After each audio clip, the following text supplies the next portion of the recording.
गुरुर्ब्रह्मा गुरुर्विष्णु गुरुर्देवो महेश्वरः गुरुर्साक्षात् परं ब्रह्म तस्मै श्री गुरुवे नमः। अखण्डमण्डलाकारं व्याप्तमेन चराचरं तत्पदं दर्शितमेन तस्मै श्री गुरुवे नमः। ओंकारं बिन्दुसंयुक्तं नित्यं ध्यायान्ति योगिनः कामदं मोक्षदं च ओंकाराय नमो नमः। आकाश तारक लिंगे पाताले हाटकेश्वर मृत्यु लोके महाकाले लिंग त्रय नमोस्तुते। ओम श्री महाकालेश्वराय नमः। ओम मम महाकालेश्वराय नमः। ओम सम संभवाय नमः। ओम सम शंकराय नमः। ओम साम शिवाय नमः। श्री शिवाय नमस्तुभ्यम। ओम हंसा सोहम हंसा शिवा सोहम शिवोहम शिवोहम शिवोहम शिव भूत्वा शिवमिदेत सम करोति शंकरा। कल्याण करने वाले शंकर हैं। ओम राम रामेति रामेति रमे रामे मनोरमे सहस्त्रनाम तातुल्यम राम नाम वरानने। सर्वप्रथम प्रातः स्मरणी परम पूजनी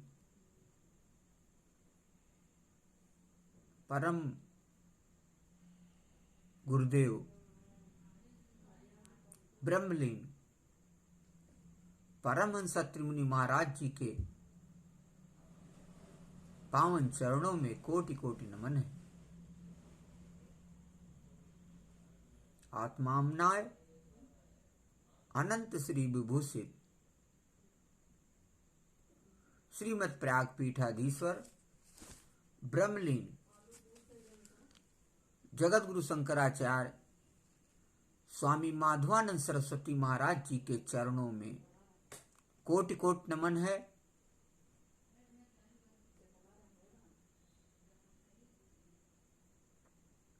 धर्म को अर्थात सनातन धर्म को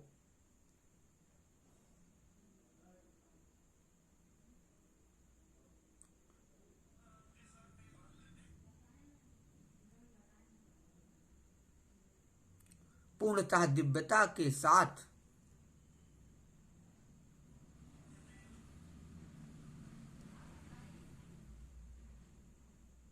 सनातन धर्म की पराकाष्ठा में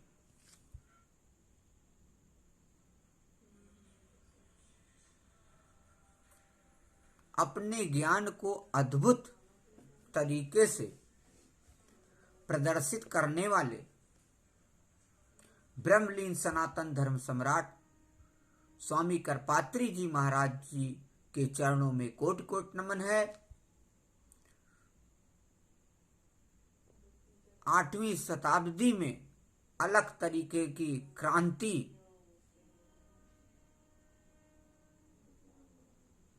सनातन धर्म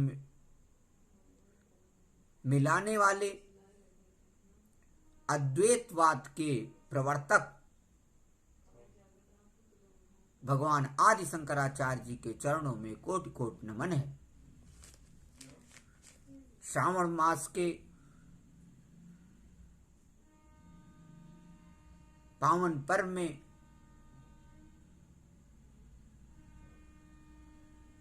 सोमवती अमावस्या के दिन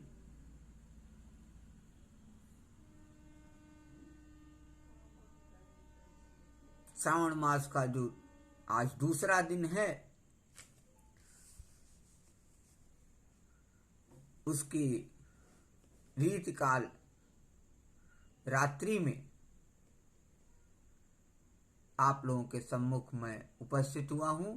बड़ा ही दिव्य प्रसंग लेकर के श्री शिव महापुराण से एक दिव्य प्रसंग रुद्र संहिता नामक खंड से हमने लिया है, जिसमें बड़ा ही श्री शिव जी के द्वारा गोलोक धाम में श्री विष्णु का गोपेश के पद पर अभिषेक तथा उनके प्रति प्रणाम कर प्रसंग सुनाकर श्री राम का सती के मन का संदेह दूर करना और सती का शिव के द्वारा मानसिक त्याग करने का प्रसंग है। बड़ा ही दिव्य और पावन प्रसंग है।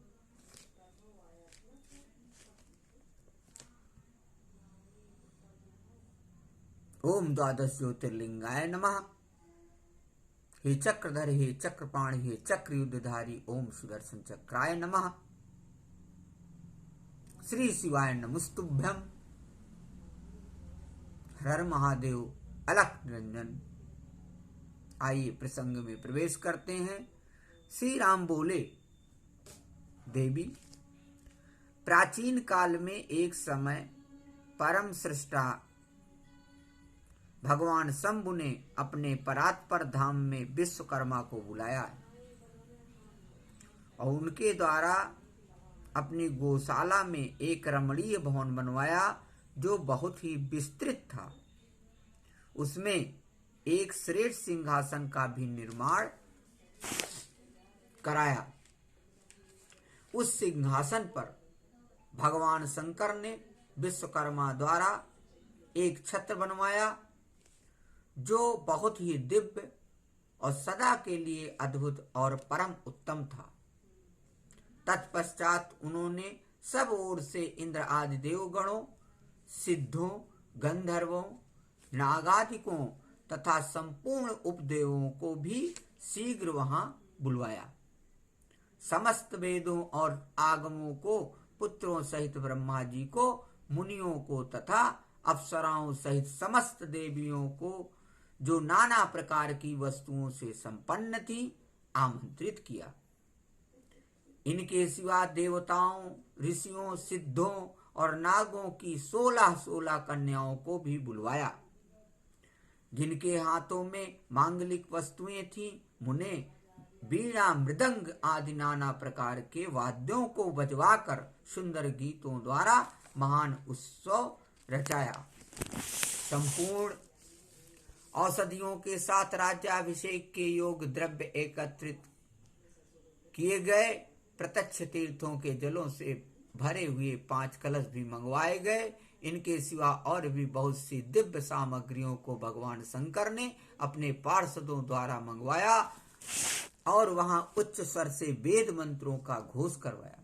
देवी, भगवान विष्णु की पूर्ण भक्ति से महेश्वर देव सदा प्रसन्न रहते हैं। इसलिए उन्होंने प्रीति युक्त हृदय से श्री हरि को बैकुंठ से बुलवाया और शुभ मुहूर्त में श्री हरि को उस श्रेष्ठ सिंहासन पर बिठाकर महादेव जी ने स्वयं ही प्रेम पूर्वक उन्हें सब प्रकार के आभूषणों से विभूषित किया। उनके मस्तक पर मनोहर मुकुट बांधा गया और उनसे मंगल कौतुक कराए गए। यह सब हो जाने के बाद महेश्वर ने स्वयं ब्रह्मांड मंडप में श्री हरि का अभिषेक किया और उन्हें अपना वह सारा ऐश्वर्य प्रदान किया जो दूसरों के पास नहीं था। तदनंतर स्वतंत्र ईश्वर भक्त वत्सल शंभु ने श्री हरि का स्तवन किया और अपनी पराधीनता को सर्वत्र प्रसिद्ध करते हुए वे लोककर्ता ब्रह्मा से इस प्रकार बोले। महेश्वर ने कहा, लोकेश, आज से मेरी आज्ञा के अनुसार ये विष्णु हरि स्वयं मेरे वंदनीय हो गए। इस बात को सभी सुन रहे हैं। तात तुम संपूर्ण देवता आदि के साथ इन श्री हरि को प्रणाम करो और ये वेद मेरी आज्ञा से मेरी ही तरह इन श्री हरि का वर्णन करें। श्री रामचंद्र जी कहते हैं, देवी, भगवान विष्णु की शिव भक्ति देखकर प्रसन्न चित्त हुए वरदायक भक्त वत्सल रुद्रदेव ने उपर्युक्त बात कहकर स्वयं ही श्री गरुण ध्वज को प्रणाम किया। तदनंतर ब्रह्मा आदि देवताओं, मुनियों और सिद्ध आदि ने भी उस समय श्री हरि की वंदना की। इसके बाद अत्यंत प्रसन्न हुए भक्त वत्सल महेश्वर ने देवताओं के समक्ष श्री हरि को बड़े बड़े वर प्रदान किए। महेश बोले, हरे, तुम मेरी आज्ञा से संपूर्ण लोकों के कर्ता, पालक और संहारक हो। धर्म, अर्थ और काम के दाता तथा दुर्नीति अथवा अन्याय करने वाले दुष्टों को दंड देने वाले हो। महान बल पराक्रम से संपन्न जगत पूज जगदीश्वर बने रहो। समरांगण में तुम कहीं भी जीते नहीं जा सकोगे। मुझसे भी तुम कभी पराजित नहीं होगे। तुम मुझसे मेरी दी हुई 3 प्रकार की शक्तियां ग्रहण करो। एक तो इच्छा आदि की सिद्धि, दूसरी नाना प्रकार की लीलाओं को प्रकट करने की शक्ति, और तीसरी तीनों लोकों में नित्य स्वतंत्रता। हरे, जो तुमसे द्वेष करने वाले हैं वे निश्चय ही मेरे द्वारा प्रयत्न पूर्वक दंडनीय होंगे। विष्णु, मैं तुम्हारे भक्तों को उत्तम मोक्ष प्रदान करूंगा, तुम इस माया को भी ग्रहण करो, जिसका निवारण करना देवता आदि के लिए भी कठिन है, तथा जिससे मोहित होने पर यह विश्व जड़ रूप हो जाएगा। हरे, तुम मेरी बाईं भुजा हो और विधाता दाहिनी भुजा है, तुम इन विधाता के भी उत्पादक और पालक होगे। मेरा हृदय रूप जो रुद्र है वही मैं हूं, इसमें संशय नहीं है। वह रुद्र तुम्हारा और ब्रह्मा आदि देवताओं का भी निश्चय ही पूज्य है। तुम यहाँ रहकर विशेष रूप से संपूर्ण जगत का पालन करो। नाना प्रकार की लीलाएं करने वाले विभिन्न अवतारों द्वारा सदा सबकी रक्षा करते रहो। मेरे चिन्मय धाम में तुम्हारा जो यह परम वैभवशाली और अत्यंत उज्ज्वल स्थान है, वह गोलोक नाना प्रकार से श्रेष्ठ है और विख्यात भी होगा। हरे, भूतल पर जो तुम्हारे अवतार होंगे वे सबके रक्षक और मेरे भक्त होंगे।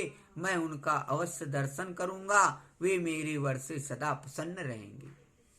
श्री रामचंद्र जी कहते हैं, देवी इस प्रकार श्री हरि को अपना अखंड ऐश्वर्य सौंप कर उमा वल्लभ भगवान हर स्वयं कैलाश पर्वत पर रहते हुए अपने पार्षदों के साथ स्वच्छंद क्रीड़ा करते हैं। तभी से भगवान लक्ष्मीपति वहां गोप वेश धारण करके आए और गोप गोपी तथा गौओं के अधिपति होकर बड़ी प्रसन्नता के साथ रहने लगे। बोलो गोपी जन वल्लभ भगवान की जय। आगे रामचंद्र जी कहते हैं, वे श्री विष्णु प्रसन्न चित्त हो समस्त जगत की रक्षा करने लगे। वे शिव की आज्ञा से नाना प्रकार के अवतार ग्रहण करके जगत का पालन करते हैं। इस समय वे ही श्री हरि भगवान शंकर की आज्ञा से 4 भाइयों के रूप में अवतीर्ण हुए हैं। उन 4 भाइयों में सबसे बड़ा मैं राम हूँ, दूसरे भरत हैं, तीसरे लक्ष्मण हैं और चौथे भाई शत्रुघ्न हैं। बोलो राजा रामचंद्र की जय। आगे रामचंद्र जी कहते हैं, देवी मैं पिता की आज्ञा से सीता और लक्ष्मण के साथ वन में आया था। यहाँ किसी निशाचर ने मेरी पत्नी सीता को हर लिया है और मैं विरही होकर भाई के साथ इस वन में अपनी प्रिया का अन्वेषण करता हूँ। जब मैं आपका दर्शन प्राप्त हो गया तब सर्वथा मेरा कुशल मंगल ही होगा। माँ सती, आपकी कृपा से ऐसा होने में कोई संदेह नहीं है। देवी, निश्चय ही आपकी ओर से मुझे सीता की प्राप्ति विषयक वर प्राप्त होगा। आपके अनुग्रह से उस दुख देने वाले पापी राक्षस को मारकर मैं सीता को अवश्य प्राप्त करूंगा।